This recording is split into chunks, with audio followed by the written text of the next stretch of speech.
আমি আমার জাতিকে বলেছি তোমরা আল্লাহর কাছে ইস্তিগফার করো, ক্ষমা প্রার্থনা করো। বেশি বেশি ইস্তিগফার করলে আল্লাহ তাআলা রিজিকের মধ্যে বারাকা দিবেন, অভাব দূর করবেন, সম্পদে এবং সন্তানে আল্লাহ তাআলা বরকত দান করবেন। নাম্বার 3, শুকর আদায় করো। আল্লাহ বলেছেন লা ইন শাকারতুম লাযিদান্নাকুম। আপনি কোনো কিছু পেয়েছেন আলহামদুলিল্লাহ বল। নাম্বার 4, দান সাদাকা করা। আল্লাহ তাআলা বলেছেন ইয়ামহাকুল্লাহুর রিবা ওয়া ইউরবিস সাদাকাত। আল্লাহ সুদকে ধ্বংস করবেন, তবে সাদকা এবং দান এটাকে আল্লাহ তাআলা বাড়িয়ে দিবেন।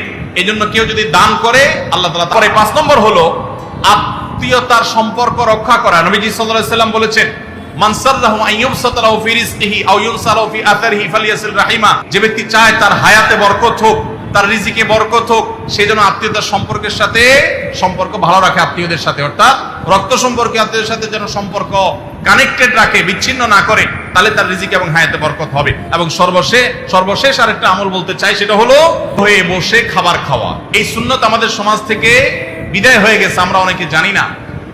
আবু দাউদের একটি হাদিস বর্ণিত হয়েছে, নবীজি সাল্লাল্লাহু আলাইহি সাল্লামের কাছে এক ব্যক্তি বললেন, হে আল্লাহর রাসূল, আমরা খাই কিন্তু অনেক খাওয়ার পরেও পরিতৃপ্ত হই না, পেট ভরে না, খাবারের চাহিদা পরিপূর্ণ মিটে না।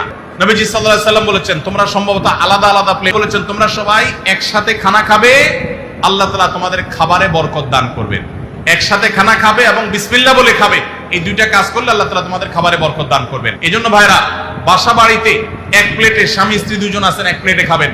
বাচ্চাদেরকে নিয়ে বড় প্লেট নিয়ে খানা খাবেন, এটা সুন্নাত।